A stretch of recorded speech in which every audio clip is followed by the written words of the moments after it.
Boa noite, bom dia também para quem está aí no Brasil, na Câmara, aí do outro lado. Super obrigado por estar aqui com a gente. Eu começo sempre lembrando e agradecendo. Primeiro agradecendo aos trabalhadores da casa. A pessoa que está aqui falando é só um dos trabalhos que acontecem, então para isso tudo está acontecendo, tem as cadeiras, etc. A gente não tem o número de pessoas que vêm antes, a espiritualidade ainda não está mandando se transcrito, então a gente às vezes erra as cadeiras, chegou, a cadeira está cheia, só esperou, tem um monte de cadeira ali, pode até ir pegar também. Cadeira que não falta. E a sala é grande. É só questão de acertar os números que eles não informam antes pra gente. A gente não está com esse nível de conexão, né, André? Não está acontecendo ainda. Quem sabe? Um dia chegar lá, é que nós não estamos merecendo. Então, sempre agradecendo para todo mundo. E eu gosto também sempre de lembrar que o expositor da noite é só uma pessoa que pegou aquele assunto um tempo antes, ficou matutando com ele na cabeça. Matutando, eu dificultei demais para você agora, né? Tem gente nova, fica com aquele assunto mastigando, remoendo na cabeça e lê um pouco sobre o assunto para poder trazer para cá. Falar de virtude e vício, se vocês googarem, vai ter muita informação. E muita palestra melhor que a do Tico. Muita exposição melhor que a do Tico, mas muita mesmo. E aí eu fiquei em dúvida qual que eu assistia. Então, quando eu fui procurar para ver, eu falei, melhor não parar de assistir, vou escrever alguma coisa e me concentrar, porque tem bastante informação e de gente boa. Então, procurem, quem tiver curiosidade de ouvir mais. Aproveitar esse momento nosso de aproximação com Deus, né? Que os amigos espirituais me iluminem, nos iluminem, no sentido de conseguir usar a palavra correta, sem magoar e ofender ninguém que me ouve, e no sentido de quem está ouvindo também conseguir entender a mensagem que vai no coração, não às vezes aquela que vai na palavra. A gente se equivoca. Né? Exato, né? Todos nós somos espíritos encarnados em progressão. E às vezes o linguajar que a gente usa nem sempre é o que a espiritualidade gostava de usar, mas é o que sai. Então tenham paciência. Bom, eu fui procurar no Aurélio. Primeira coisa, o que é vício e o que é virtude, para a gente começar a trabalhar o assunto. Então estava lá, vício, começar pelo vício. A palavra vício tem origem no latim, que é de vitium, e significa falha ou defeito. Então, para o dicionário Aurélio, a definição vício é tornar mal, pior, corrompido ou estragado, alterar para enganar, por aí vai, só coisa boa. Então ainda continua num outro dicionário lá, defeito físico ou moral, imperfeição grave de uma pessoa ou de uma coisa, é uma disposição natural ou uma tendência para a prática do mal. Já dá para dar uma resumida assim no vício, né? E virtude. Virtude está lá, característica do que está em conformidade com o correto. Aceitável ou esperado por uma religião, pela moral, pela ética, etc. O que segue os preceitos do bem, de normas morais, boa conduta. Uma característica moral própria, possuía a virtude da solidariedade e a efetivação dessa virtude, e sua virtude não se deixa corromper. São dois exemplos que eles dão aqui. Pois bem, só colocar as duas traduções do que essas palavras querem dizer em português para a gente, né? Bem, do Aurélio. Eu fiz uma com outra exposição que eu acho que cabe perfeitamente aqui. Então eu vou refazer, vou recolocá-la. Para quem já ouviu, me perdoe. A gente sempre em casa, todo mundo tem uma caixinha de ferramenta, por maior ou menor que seja. Quem não tem a caixinha de ferramenta e tem bicicleta, tem uma caixinha de ferramenta da bicicleta. Quem tem carro, tem uma caixinha de ferramenta do carro. De acordo com o problema que a gente tem, a gente antes vê o problema, né? Para saber qual ferramenta a gente precisa, a gente vai lá, pega a ferramenta e resolve o problema. Não é assim que a gente faz com a caixa de ferramentas? Estou tentando me controlar, gente, com o português mais lento. Pois bem, existem diversas caixinhas de ferramenta na humanidade para que a gente consiga usar das diferentes ferramentas que existem lá dentro e corrigir as nossas virtudes não tão desenvolvidas ou os nossos defeitos. Uma delas é o Espiritismo. Então, tem lá os Testemunhos de Jeová, que é uma ferramenta que existe lá dentro do escopo, Adventíssimo do Sétimo Dia, os católicos, Seishonoye, os Bahá'í, enfim, por aí vai. O Islã. Cada um tem a sua caixinha de ferramenta que aquele grupo de pessoas se identifica com ela e consegue resolver algumas coisas. Cada um com o seu nível de possibilidade e nível de experiência que a vida lhe deu para usar. E o Espiritismo é mais uma dessas caixas de ferramentas. Por que eu estou fazendo essa observação? É que dentro do Espiritismo, você tem, dentro delas, eu vou citar aqui, tem vários livros, etc., que são as ferramentas, vamos dizer assim, né? Mas é importantíssimo, quando a gente fala de virtude, a gente saber respeitar as ferramentas que as outras pessoas que a gente conhece usam diferente da gente. Se chegar no resultado final, na verdade não tem problema algum. Doesn't really matter, né? O importante é que como cada um consegue utilizar essas ferramentas. Bom, no Espiritismo você tem as ferramentas básicas, né? Que é o Livro dos Espíritos, o Estudo segundo o Evangelho segundo o Espiritismo, o Livro dos Médiuns, o Céu e o Inferno e o Livro de Mediunidade, né? O Livro dos Médiuns. O Gênesis. Fazer um outro parêntese. O que não nos impede, nessas ferramentas, dentro desses livros, a gente vai, e outros livros tantos que existem, né? Eu estou dando só o Pentateuco, os 5 principais, a base.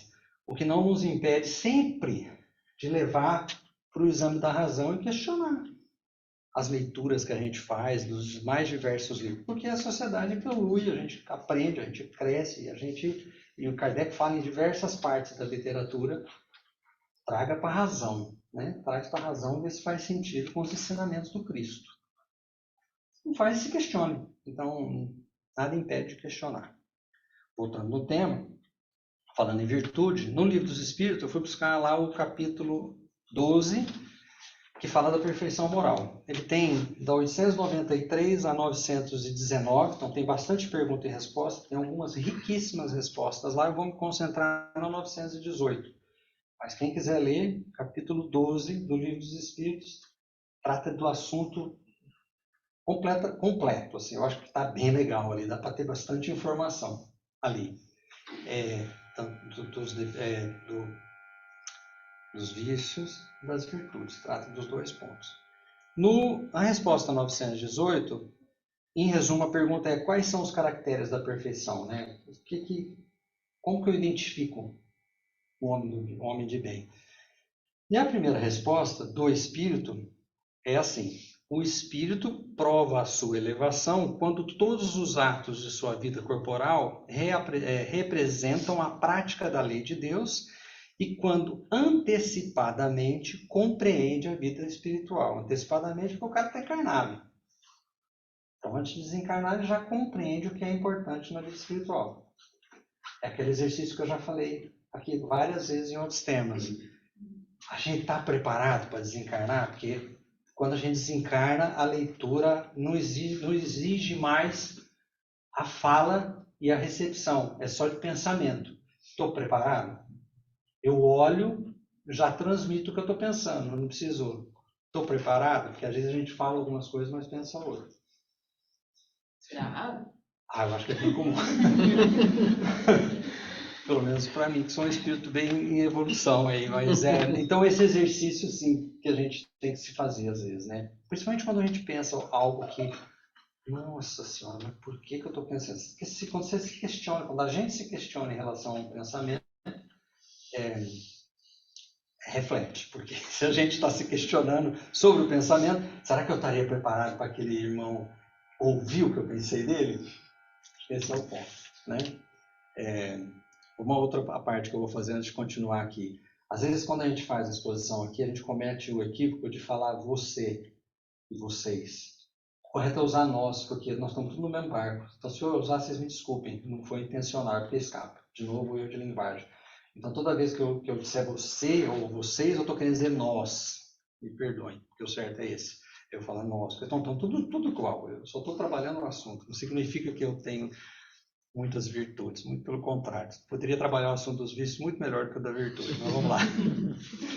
Aí, depois dessa dessa frase nessa resposta, isso é uma outra análise muito interessante do Livro dos Espíritos que me foi levado a fazer pelo último estudo, inclusive, que nós fizemos aqui. Tem frases lá, tem parágrafos que são ditados pelos Espíritos. E aí tem vários parágrafos que são a reflexão do Kardec. Então, é bom saber diferenciar, a gente poder, porque quando você tem uma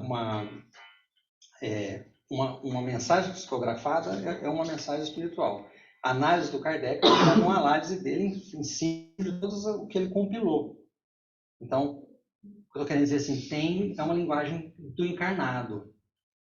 Por mais espiritualizado que a pessoa seja, tem uma linguagem encarnada.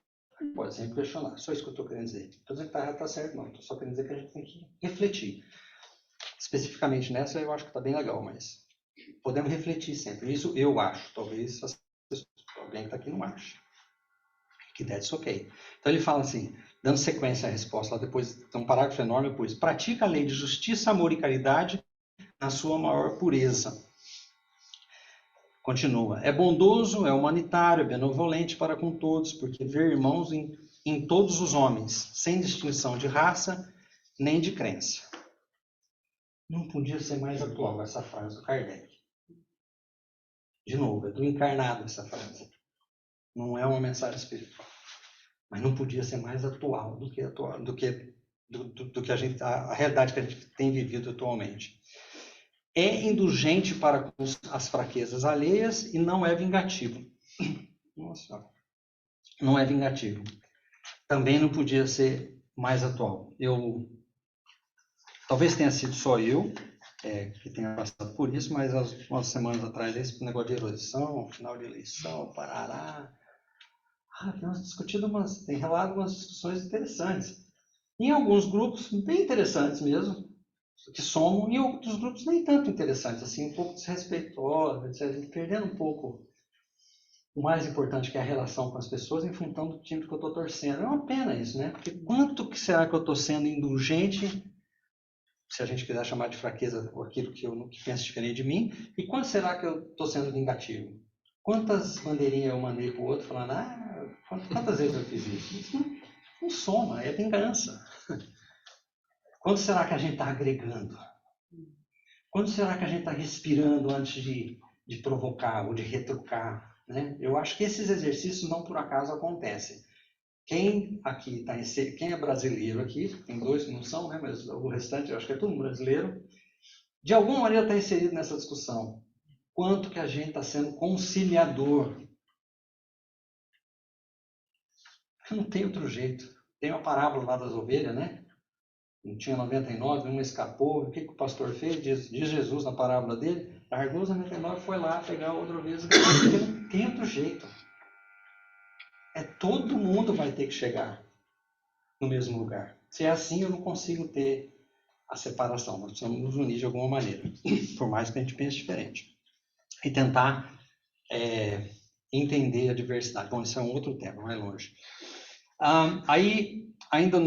Essa era a passagem do Livro dos Espíritos. No Céu e Inferno, eu vou passar bem rápido, vou só deixar a referência aqui para a leitura. Céu e Inferno, capítulo 12, página 79. Penas futuras segundo o Espiritismo. Tem lá um Código Penal, 33 tópicos discorrendo sobre o assunto. Quer saber como é que funciona? Quer se informar o que vai acontecer do lado? Quer saber se está preparado para desencarnar? Lê lá. Capítulo 7. Céu e Inferno. Eu sempre falo que o Céu e Inferno é fantástico. São histórias de espíritos encarnados contando para você como é que foi lá de lá. Conta pra gente. A gente lê e fala, nossa, esse aqui eu acho que se eu desencarnar vai ser igual esse cara aqui. Pronto, tem várias histórias lá que já serviram para mim. Tem lá também informação e fala muito disso de deveres, direitos Sorry. Oh, meu Deus. Vícios e virtudes? Estou testando vocês. Para ver se vocês lembram. Vícios e virtudes. Vícios e virtudes, é isso. Bom, tem uma passagem do capítulo do Evangelho segundo o Espiritismo, que é o capítulo 17, Sede Perfeitos. Tá tudo lá também. Tem informação pra caramba. Põe os dois para cabeceira, lê um, lê o outro, vai lendo o livro dos Espíritos e o Evangelho segundo o Espiritismo. E aí, no item 1, Item 1, é o primeiro item desse capítulo, Sede Perfeitos, ele fala: amai nossos inimigos, fazer o bem aos que vos odeiam e orai pelos que vos perseguem e caluniam. Minha pergunta para a gente levar para casa hoje, todos nós levar para casa. Eu já botei na oração aquele meu primo que a gente brigou lá no WhatsApp? Não sei isso, mano. Porque às vezes a gente dá um passo para trás e fala: não, eu vou sair desse grupo. That's ok. Também tá bom. Porque às vezes a gente tem que se proteger, no sentido de proteção, de autopreservação. Mas colocou na oração? É sério.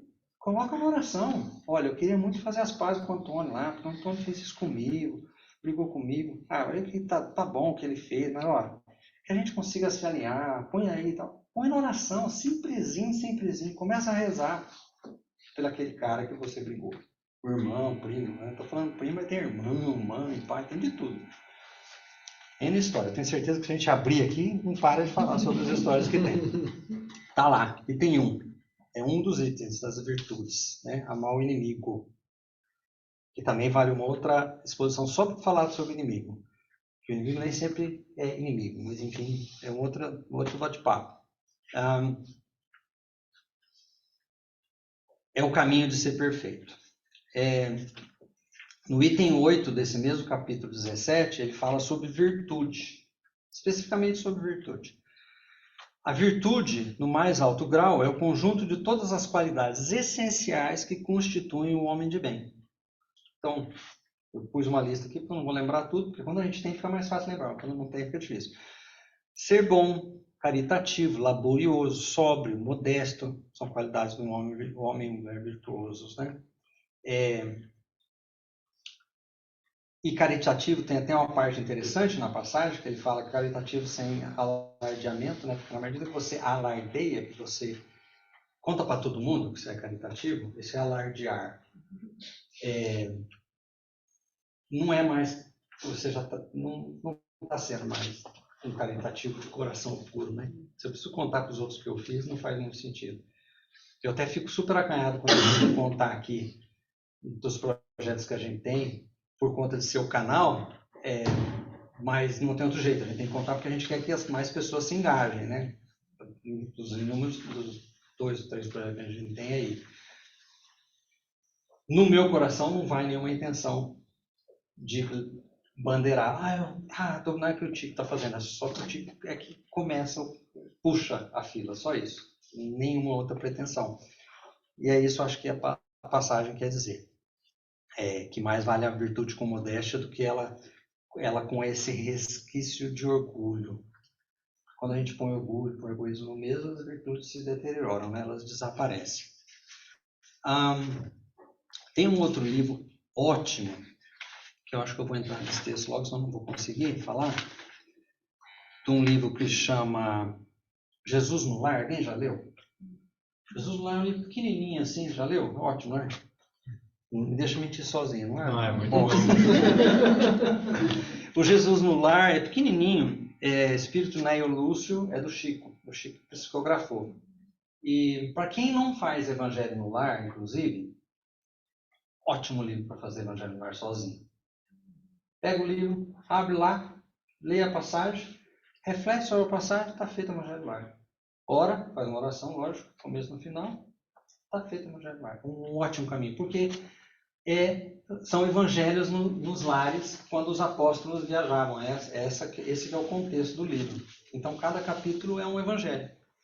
E aí é Jesus contando a história. Eu vou entrar direto, eu pus aqui para eu ler, porque é muito legal. Eu acho que bate com o que a gente está vivendo e bate com o que eu estou tentando trazer, que é a virtude e os vícios. Falar de virtude e falar de vício. Trazer para o campo da ação. Acho que isso é algo que em qualquer doutrina, em qualquer religião, às vezes a gente se perde. Quando a gente não traz para o campo da ação. Como que eu trago para a ação as minhas virtudes? Quando que eu consigo, como disse o Vitor na oração, trazer alegria para que as pessoas que me encontram, enquanto eu sou cortês, mínimo, sou cortês com as pessoas que cruzam o meu caminho. Quanto que eu sou amigável? Quanto que eu sorrio? Entendeu? Quanto que a gente faz nas pequenas coisas? Isso é trazer para ação. Básico. Quero andar um pouquinho mais. Quanto que eu estou achando que lá no centro eles estão meio desorganizados, estou precisando ajudar. Pergunta, Helder, como é que eu faço para ajudar aí? Né? Só perguntar. Qualquer lugar. Segundo passo. Terceiro passo, eu ouvi dizer que eles têm um negócio lá que faz café da manhã ou ajudam para um lugar que tem café da manhã para a pessoa que mora na rua. Como é que eu faço para me inscrever lá? O terceiro passo. Eu quero doar plasma. O outro passo. Assim por diante. Cada um dá no ritmo que consegue. Simples assim também. Mas esse primeiro passo de ser cortês com as pessoas, de orar por aquela pessoa que eu discuti no grupo da família por causa de política ou por causa de futebol, que atualmente está bem parecido, quanto que a gente incluiu essa pessoa na oração? Então, esses passos assim de ação, trazer para ação, não só para fala. Pois bem, no livro lá no Jesus no Lar, vou pegar para eu poder ler. Eu vou ler mesmo porque a história é bonitinha. Se eu for mudar, se eu for tentar interpretar, não vai ficar tão boa. Vocês me perdoem. Imperativo da ação, está na página 45 lá. Então explanavam os aprendizes acaloradamente, eles discutiam as necessidades da preparação para o reino divino. E Felipe, circunspecto, salientava o impositivo da meditação, sendo que era importante meditar. O Tiago, que era o mais velho, opinava pelo retiro espiritual, que os discípulos tivessem um movimento renovador, a seu ver, deviam isolar-se em uma zona inacessível ao pecado. João optava pela adoração constante, chegava ao extremo de sugerir o abandono das atividades profissionais por parte de cada um, a fim de entoar hosanas contínuos ao Pai amantíssimo. Bartolomeu destacava a necessidade de jejum incessante, com abstenção de contato com as pessoas impuras. Chamada a manifestação direta pela palavra indagadora de Simão, Jesus perguntou nominalmente: Pedro, qual é a água que despende miasmas, peristilestais? Qual é a água que apodrece? Em resumo, né? Aí o Pedro responde, intrigado: a água estagnada, sem proveito, água parada.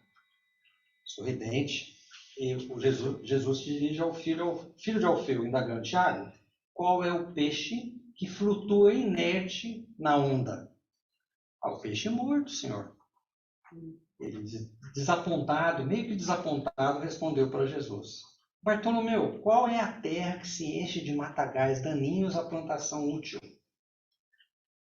Bartolomeu pensou, refletiu, indiscutivelmente é a terra boa que está desprezada, porque o solo empedrado e áspero é quase sempre estéril, mas a terra boa está abandonada.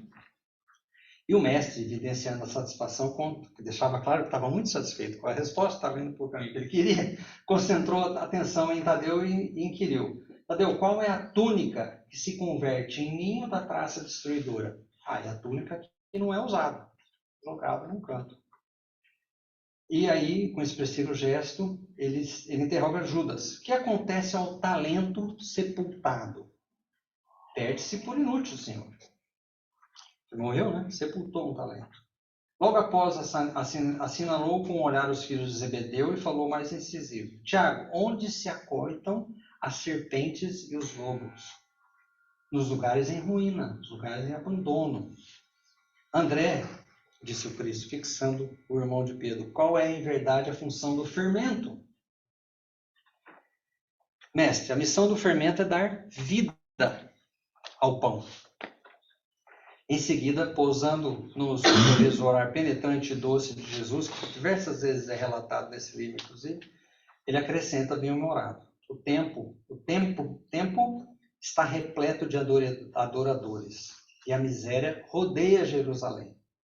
Se a luz não serve para expulsar as trevas, se o pão deve fugir ao faminto e se o remédio precisa distanciar-se do enfermo, onde encontraremos proveito no trabalho a que nos propomos? O reino divino guarda o imperativo da ação por ordem fundamental. Sigamos, vou repetir essa frase: o reino divino guarda o imperativo da ação por ordem fundamental. Sigamos para diante e propaguemos a verdade salvadora através dos pensamentos, da palavra e das obras e das nossas próprias vidas. O todo sábio criou a semente para produzir com o infinito. E o todo está em maiúsculo, então quer dizer Deus, né? Desce do alto a claridade do sol a cada dia para extinguir as sombras da terra. Não é outro o ministério da Boa Nova. Amar, servindo, é venerar o Pai. Amar, servindo, é venerar o Pai. Acima de todas as coisas, servir amando é amparar o próximo como a nós mesmos. Pautar-se por estas normas em nosso movimento de redenção é praticar toda a lei. Esse é o texto. Por isso que eu estava falando da ação. Quanto importante é a ação. Eu sei essa que vinha de encontro que a gente estava falando hoje de virtude e vício. Então, posta todas as descrições, né? E voltando lá no começo da pergunta 918, o espírito prova a sua elevação quanto mais próximo ele está da espiritualidade. Quanto mais tranquilamente eu consigo olhar para a Suzana e falar para ela o que eu estou pensando. Porque eu sei que na hora que eu desencarnar vai ser assim que vai ser. Quanto mais tranquilamente eu consigo, nas minhas ações, transportar nelas, nas minhas ações, a caridade, a amorosidade, a cautela, a amorosidade no trato com aqueles que passam pela minha vida, momentaneamente que seja. Quanto eu consigo incluir nas minhas orações aqueles que eu, muito baixamente, por conta da minha pequena elevação moral, trato de inimigos. Quanto que eu consigo incluir? Não, eu preciso orar por ele. Eu quero me matar, mas eu preciso orar por ele. Começar orando. Quanto que eu consigo fazer isso? Quanto que eu consigo me abster da discussão? Quanto que eu consigo nem sempre ter razão? Será que esse é um peso que está lá no banco dos créditos de bônus hora, ter razão? Não, eu participava do centro lá e todas as minhas ideias eram uma catástrofe. Bom, tipo bônus hora, sabe o que é isso? Que conta no bônus hora? Acho que tenho certeza que não. Tenho certeza que não. Porque não está ligado com a espiritualidade, não está ligado com o outro. Se eu tenho razão, alguém deixou ter razão, algumas vezes. O que isso não significa que a gente não tem que questionar, duas coisas separadas. Mas retornar para a ação. Quanto a gente consegue para trazer para a ação para que as nossas virtudes aflorem. Se a gente não partir para a ação, às vezes tem uma série de virtudes em nós prontas para aflorar, só esperando ser regadas, só esperando a oportunidade. Primeira oportunidade, lição de casa, porque eu tive meus bônus horas. Também a gente tem que ter um certo interesse nesse processo, porque é espírito encarnado. Pelo amor de Deus, inclua a nossa oração dessa noite. Eu já incluí hoje de manhã, por isso que eu estou falando sua. Né? Inclua na oração da noite. Qualquer um que a gente brigou aí com a política, pelo amor de Deus, não vale a pena. Não vale a pena. Amigo, parente, não vale a pena. Porque 4 anos tem outros 2 candidatos, outros 10 candidatos. E a gente ficou brigado por causa de uma coisa que não vale a pena. A gente inclui hoje na nossa oração. Qualquer pessoa que a gente brigou. Se não for por causa de política, cara, se é uma pessoa de sorte, beleza, inclui outra pessoa. Qualquer uma que você tenha sentido ofendido. Isso é um exercício. Outro exercício que eu vou trazer é o seguinte. Quanto das minhas falhas, das minhas falas com as pessoas, nas minhas interações sociais, são conciliadoras, são amigáveis. Se elas não são conciliadoras, repensa antes de jogar a conversa, porque às vezes não precisa. Se ela não vai conciliar, às vezes não precisa. Era isso. Quem você já olhou para o relógio? Eu estourei meu tempo. Estourei. Super obrigado. Essa era a mensagem da noite. Bem simples. Espero que eu consiga ter tocado nos nossos corações. E fazer uma oração para a gente encerrar. E agradeço aqui novamente pela paciência. Tá? Obrigado. Obrigado. Posso fazer. Apagar aquela luz.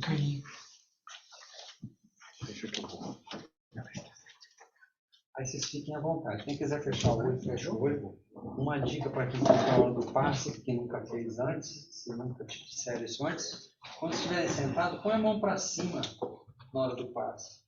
Sentadinho com a mãozinha para cima, que é um sinal de recebimento, um sinal de abertura.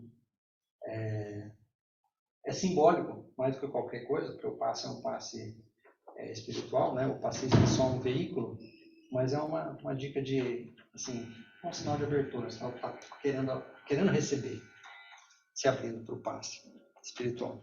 Então, agora na oração, quem quiser fechar o olho, fecha o olho, quem quiser já abrir a mão e já também ser tocado pelo mentor espiritual, que certamente está com você aqui, fiquem à vontade.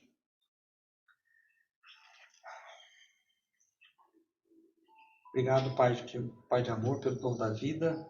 Obrigado por estarmos aqui